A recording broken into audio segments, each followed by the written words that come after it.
Basically, as far as maintenance go, there's just a couple of things to keep in mind.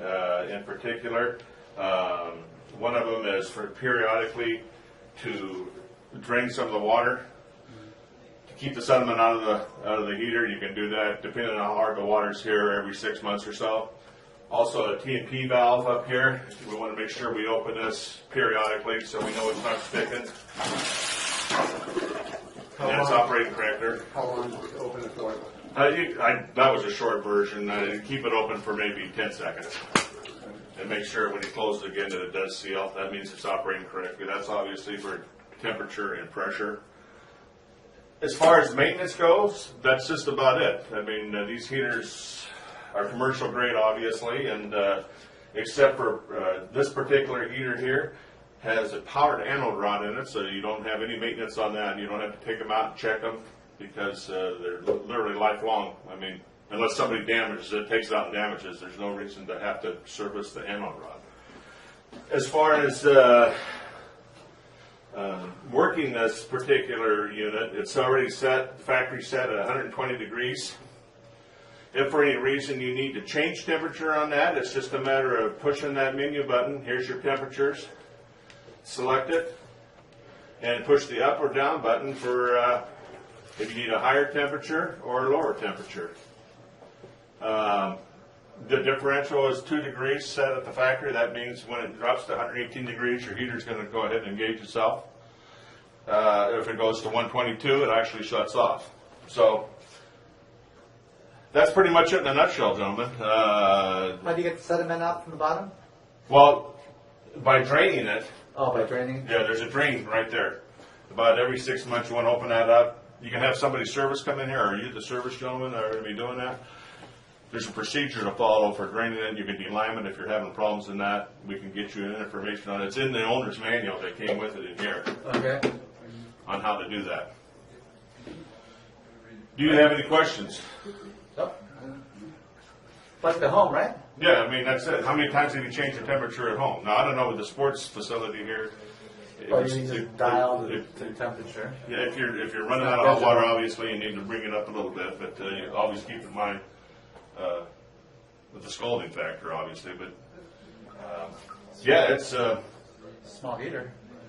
Yeah, but you get high recovery. This is a commercial grade. You'll find very high recovery on that heater. Maintenance guys that will be probably dealing with this, or if something went wrong, we would be the ones here. Okay.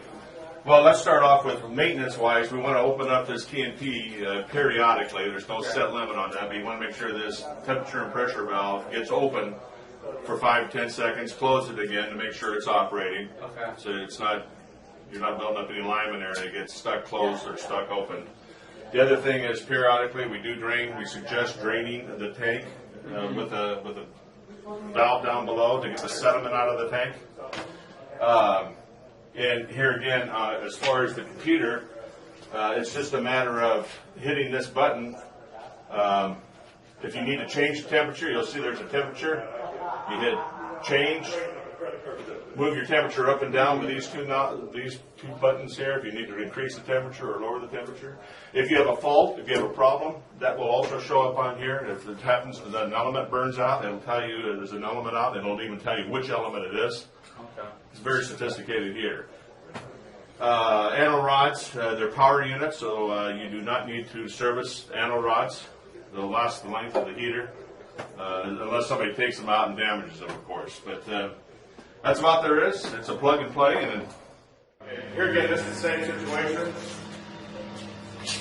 What's different about this one, this is the light-duty commercial heater. This does have an on-anode rod that is removable up top here.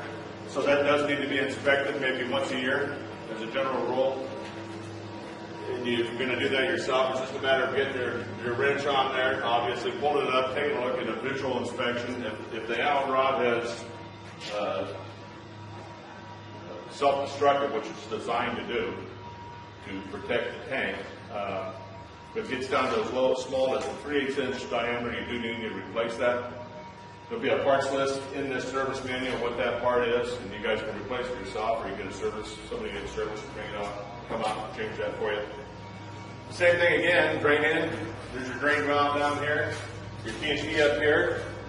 matter of draining, getting all the sediment out of the tank at least twice a year. Checking this periodically. Same thing with this. Opening that up. And that's the extent of maintenance on that. Any questions on that? Where you do the rod, like, is it inside? Yeah, it's inside of here. Here's your anode rod right in here. It's an aluminum or a magnesium anode rod. It's like a 13/16 hex with a brick mark. Just threads in, pulls right out. You got plenty of room. You can pull it on up. Runs the length of about down here on the tank. So ultimately, eventually, it will corrode, and that's the protection to keep the tank from rusting. So it will be needed to replace periodically. It depends on how corrosive your water is. No two places are alike. That's pretty much it, gentlemen. Is there any questions? But if, from say 10 o'clock at night, when you guys don't have use of the park. So maybe What is it set 8 in at? the morning. It's set at, I don't have my glasses, but I think it's 6 a.m. to 10 p.m., which is probably about right. That's Monday through Sunday. That clock's not able to shut down on Sunday. And the other room was the same thing. It's just to override the circuit pump, which we Actually, Greg, on the other ones, we set it so it doesn't open on Sunday. On Sunday, it shuts down. I don't know if that has that option or does it. Oh, I'm sorry, the hot water heater, on the hot water heater, on the computer. You do have that option On the computer, I had the guy program it, so on Sundays it's not running, and then Monday through Saturday it was 8 to, I thought 7 to 11 or something. You have Okay, well, we'll be here running stuff on Sundays. Okay. Yeah. Okay, I was told that you were told. That's why. Yeah, 7 days a week, especially the weekends. Okay. So can we reprogram that before we leave today? Why do you guys What's going on today? Yeah, circulating This pump. is the transformer for circulating pump? Yes. This is Disconnect for the circulating pump. the turn off circulating pump? So- Why would we do that? If you wanted to work on it or something, you just turn it on. That's a baby It shuts it down. Okay, great. Okay, like if you were gonna change animals, like he said, you may, obviously you wanna shut off your, both valves that feed, well, here's your feed for the cold, there's your outlet. You shut both of these off, if you hit the PNT, that would relieve the pressure in the unit, and you could, work on it, although even if you're gonna work in VOP and the electrical panels, you obviously shut down. So the circulating pump is constantly circulating, Yes. the hot water. So we're just turning it off when we're not in use to save energy. Right. Right? That's all. And you don't really want this thing running 24/7. You got to. I mean, it has a life expectancy like Right. everything else. I thought this one might. And even that's not running, will they still get hot water, Greg? What was that? That's not running, they still get hot water, it just takes a minute for it to get Yeah, well, yeah, obviously it would take, whatever it takes to get from here to there. So it's 1 inch, inch and a half. It might take. Okay, you just gotta let it run. Just gotta let it run. So it's running on pressure. This isn't really a booster pump. It's just keeping it moving through. Right, right, so you have instant water. Right, instant hot water. Right. So, is this the temperature of the water right there? Yes, it is. It's about 120. Yeah. All of them are supposed to be at 120. They're factory set at 120. That's the default temperature. Yeah, it's kind of hard to read. But if you get back here, you can read it better. Is this electrical box just for this unit here, or is this for the entire? Specifically for this. When the emergency shut off, they shut that valve, electricity shut off, we just got it here. That shuts it down. Okay. There is a dedicated circuit, I'm assuming, on the electrical panel for this too. Absolutely. Probably wouldn't be a bad idea to shut that off and make sure this is shut off.